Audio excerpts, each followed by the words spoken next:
እንዴት ነው ግን የምታስቡት? ማለት እንዴት ነው የተገጠመላችሁ አእምሯችሁ ላይ የማሰቢያ ጭንቅላታችሁ ግን እንዴት ነው የምታስቡት? ግን ሙስሊም ወገኖቻችን ይሄን ጭንቅላት ይዛችሁ ሙስሊም ባትሆኑ ነበር የሚገርመኝ በነገራችን። ግን ሙስሊም ወገኖቻችን ይሄን ጭንቅላት ይዛችሁ ሙስሊም ባትሆኑ ነበር የሚገርመኝ በነገራችን ላይ። እንግዲህ ይህ ልጅ ሱረቱ ኒሳ ቁጥር 34 ላይ ያለውን አንቀጽ እያብራራ ነው። ሴት ልጅ እንዴት መመታት አለባት ነው የሚለው ሐዲስና ቁርአን ብሎ እያብራራ ነው። ወንዶች በሴቶች ላይ ቋሚዎች አሳዳሪዎች ናቸው። አላህ ከፊላቸውን በከፊሉ ላይ በማብለጡና ወንዶች ከገንዘቦቻቸው ለሴቶች በመስጠታቸው ነው። መልካሞቹም ሴቶች ለባሎቻቸው ታዛዦች፣ አላህ ባስጠበቀው ነገር ሩቅን ጠባቂዎች ናቸው ይልና እነዚያንም ማመጻቸውን የምትፈሩትን አንድ ሴት አምጻለች ብሎ ካሰበ አንድ ወንድ ልጅ አምጻም ላይሆን ይችላል፣ እሱ ግን ከሰጋ ማለት ነው።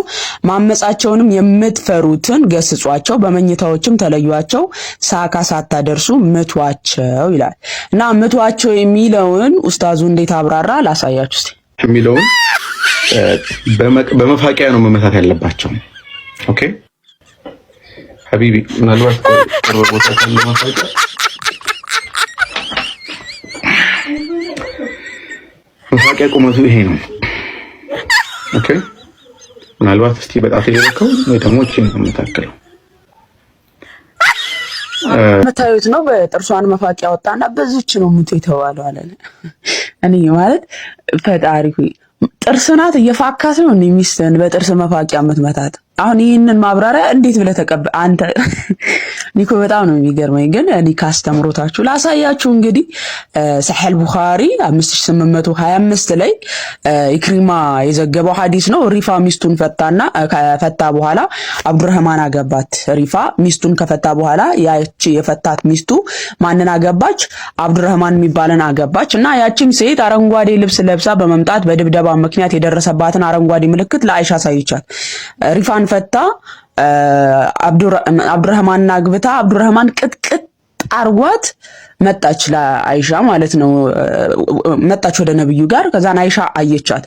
ከዛስ በመተጋገዝ የሴቶች ወግ በመሆኑ ያላ መልእክተኛ በመጡ ጊዜ አይሻ እንዲህ አለች፣ እንደ አማኝ ሴቶች የሚሰቃዩ ሴቶችን አላየሁም። በጥርስ መፋቂያ ተመተው ነው እንዴ እንደ አማኝ ሴቶች የሚሰቃዩ ሴቶችን አላየሁም ያለችው አይሻ። በጥርስ መፋቂያ አሁን ባሳያት መፋቂያ ተመተው ነው ማለት ነው። ነብዩስ በዛች በጥርስ መፋቂያ ሲመቱ አውግዘው ነው ማለት ነው። እንደ አማኝ ሴት የሚሰቃይ የለም እስክትል ድረስ አይሻ የሴቶችን ስቃይ እየመሰከረች ያለችው። እንደ አማኝ ሴት የሚሰቃይ ሴቶችን አላየውም። ይመልከቱ፣ የሰውነቷ ቆዳ ከልብሷ በላይ አረንጓዴ ሆኗል። አብዱረህማን ቅጥቅጥ አርጎ ሰውነቷን ስርዝ ድልዝ ብልዝ አርጎባት ከለበሰችው አረንጓዴ ልብስ በላይ አረንጓዴ ሆናል የሴትዮዋ ገላዋ ማለት ነው። ምን አለች አይሻ? ይመልከቱ፣ ኦኬ ሰውነቷ ይመልከቱ፣ የሰውነቷ ቆዳዋ ከልብሷ በላይ አረንጓዴ ሆኗል። አብዱረህማን ሚስቱ ነብዩ ዘንድ መሄዷን ሲሰማ ከሌላ ሚስት የወለዳቸው ሁለቱ ወንዶች ልጆች ይዞ መጣ።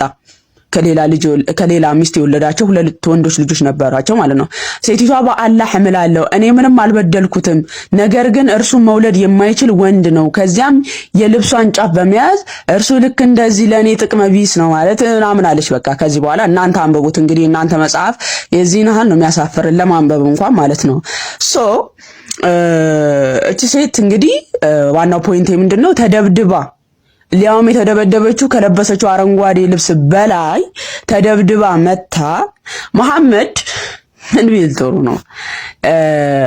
እሷ እንደዚህ ይመታኛል፣ ይደበድበኛል፣ እናም ደግሞ ጥቅመ ቢስ ነው ምናምን አለች። እናንተ አንብቡት እንግዲህ እና እሱም ደግሞ አረ እኔ እችላለሁ፣ እኔ አንበሳ ነኝ ምናምን አለ። በቃ አኩቻ ነኝ ምናምን አለ። ነብዩ ሆይ እኔ በጣም ነው ማስደሰታት እኔ ምናምን ብሎ ተናገረና ከዛ በኋላ መሐመድ ምን ቢል ጥሩ ነው? ለምን እንዲህ አድርገህ እንዴት ትመታታለህ? በጥርስ መፋቂያ ነው ምታት ያልኩ ብሎ ተቃወመ እንዴ መሐመድ? አልተቃወመም። ምን ቢል ጥሩ ነው? ወደ መጀመሪያው ባልሽ ልትመለሺ ከሆነ አብዱረህማን ካንቺ ጋር ግንኙነት መፈጸም አለበት ነው ያላት።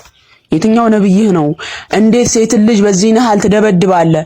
እኔ የፈቀድኩላችሁ በጥርስ መፋቂያ ምቱ ነው እንጂ እንደዚህ ስርዝ ድልዝ አድርጋችሁ ምቱ ብሏል? አላለም ነብይህ አላለም። እንደዚህ ስርዝ ድልዝ እስክትሆን ድረስ ነው መደብደብ ያለባት። በሱናን ኢብን ማጃ 1986 ላይ አሻአት ቢን ቀይስ ዑመር ቤት ሄዶ ዑመር ሚስቱን እየደበደበ አሻአት ቢን ቀይስ ያገላግላል።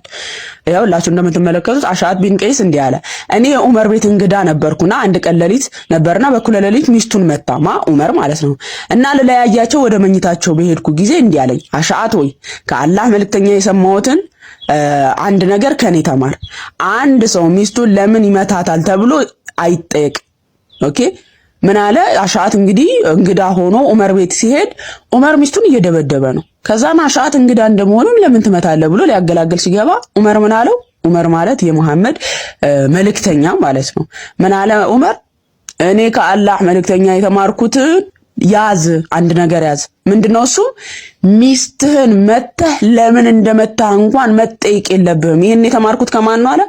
ከአላህ መልእክተኛ ከመሐመድ የተማረው ማለት ነው ዑመር ሱረቱን ነብህ ምዕራፍ 59 ቁጥር 7 ላይ መልእክተኛው የሰጣችሁ ማንኛውንም ነገር ያዙት፣ የከለከላችሁ ማንኛውንም ነገር ተከልከሉ ብሏል። ስለዚህ ዑመር መልእክተኛው የሰጠውን ትምህርት ይዟል። ምንድነው? ሚስትን ደብድበ ለምን እንደደበደብክ እንኳን መጠየቅ የለብህም ብሎታል። በሌላ ሐዲስ ላይ በነገራችን ላይ በጣም ብዙ አለ። ኢቭን አጥንቷን ሰባብሮ ሴትዮዋ ፍትህ ፍለጋ አጥንቷ ተሰባብሮ መጥቶ ወደ መሐመድ ፍትህን ፍለጋ መጣ። ንብረቷን ውሰድና ሸኛት ነው ያለው መሐመድ። ይሄ ነው ነብያችሁ።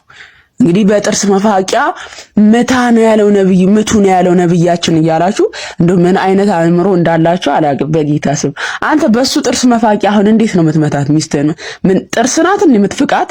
እንዴት ነው ግን የምታስቡት? ማለት እንዴት ነው የተገጠመላችሁ አእምሯችሁ ላይ የማሰቢያ ጭንቅላታችሁ ግን እንዴት ነው የምታስቡት?